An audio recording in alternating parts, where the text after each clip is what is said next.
Sir అది? అరే నువ్వు ఫస్ట్ మొదటిసారి అసెంబ్లీకి వచ్చారు, నేర్చుకోండి, ఎందుకు తొందరపడుతున్నారు? అక్కడ మాట్లాడు నాతో మాట్లాడు. అధ్యక్ష, కాంగ్రెస్ పార్టీ ప్రజలకు ఇచ్చిన హామీలను నెరవేర్చాలనే మేము కోరుకుంటున్నాం. దానికి కావాల్సిన మా సహకారం కూడా ఉంటుంది. కాలయాపన చేసి ప్రజలను మోసం చేయొద్దు అనేదే మా అభిప్రాయం తప్ప వేరొకటి కాదు అధ్యక్ష. మీరు ఏం చెప్పింది అధ్యక్ష? డిసెంబర్ 9న రైతు రుణమాఫీమైన సంతకం చేస్తామని మీరు చెప్పలేదు అధ్యక్ష. 100 రోజులలో హామీలను నెరవేరుస్తామని మీరు చెప్పలేదు అధ్యక్ష. అది మేము చెప్పితే అవి మేము మళ్ళీ రిపీట్ చేసి రిమైండ్ చేస్తే మా మీద విరుచుకబడితే లాభం ఏముంది శ్రీధర్ బాబు గారు? మీరు చెప్పిందే కదా, మేము చెప్పిన మాట కాదు కదా ఇది. కాబట్టి చెప్పిన మాటకు కట్టుబడి లేరు, నిలబెట్టుకోలేదని మేము రిమైండ్ చేసి ప్రజల పక్షాన రిమైండ్ చేసే ప్రయత్నం చేస్తున్నాం అధ్యక్ష. ఈ 6 హామీలకు కూడా నేను ప్రాథమిక అంచనా వేస్తే, ఈ 6 గ్యారంటీలకు ప్రాథమిక అంచనా వేస్తే 1,36,000 కోట్లు అవుతుంది శ్రీధర్ బాబు గారు. సంవత్సరానికి 1,36,000 కోట్ల రూపాయలు అవుతున్నాయి. ఆ 1,36,000 కోట్లు 6 గ్యారంటీలకే.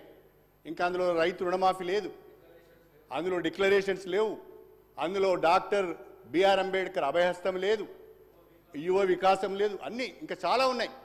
అవి కాకనే ఈ 6 గ్యారంటీలకు 13 హామీలకు 1,36,000 కోట్లు కావాలి అధ్యక్ష.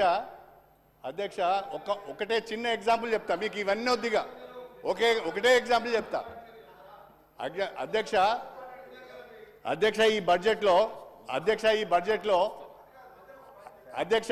ఈ బడ్జెట్లో మొన్న మన ఫైనాన్స్ మినిస్టర్ గారు ఒక మాట చెప్పారు, చాలా సంతోషకరమైన వార్త చెప్పారు. ఏమని అంటే, ఈ సంవత్సరము ఒక్కొక్క నియోజకవర్గానికి 3,500 చొప్పున ఇండ్లు మంజూరు చేస్తాము అని చెప్పారు. అంటే ఎన్ని అవుతున్నాయి అధ్యక్ష? అవి 119 నియోజకవర్గాలంటే 4,16,000 ఇండ్లు అవుతున్నాయి. 4,16,000 ఇండ్లకు 5 లక్షల రూపాయల చొప్పున లెక్క కట్టినా, లేదు ఎస్సీ ఎస్టీలకు అదనంగా ఇంకో 1,00,000 ఇస్తా అన్నారు. అవన్నీ లెక్క కడితే దాదాపు 23,000 నుంచి 24,000 కోట్ల రూపాయలు కావాలి అధ్యక్ష. కానీ మీరు బడ్జెట్లో ఎంత పెట్టారు?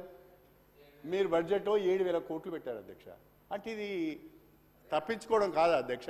ఇది వాస్తవాలు తెలుసుకోకుండా మాట్లాడితే నేనేం చేయాలి? మీరు చెప్పిన మాటలే, మీరు ఇచ్చిన ఫిగర్స్నే మేము మాట్లాడుతున్నాం, భిన్నంగా ఏం మాట్లాడడం లేదు, కొత్త ఫిగర్ నేను తీసుకురావడం లేదు. అదేవిధంగా మహాలక్ష్మి అన్నారు అధ్యక్ష, అన్నారు. ఏమన్నారు? ఆ మహాలక్ష్మి కూడా 6 గ్యారంటీలలోనే ఉన్నది. మహాలక్ష్మి ఏమన్నారు? మహాలక్ష్మి గ్యారంటీలో 3 హామీలు ఉన్నాయి.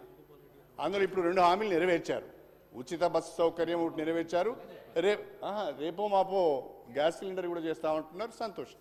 కానీ అసలు హామీ ఏంటిదంటే, ప్రతి మహిళకు ప్రతి నెలకు 2,500 రూపాయల చొప్పున ఆర్థిక సాయం చేస్తామన్నారు. మన రాష్ట్రంలో 18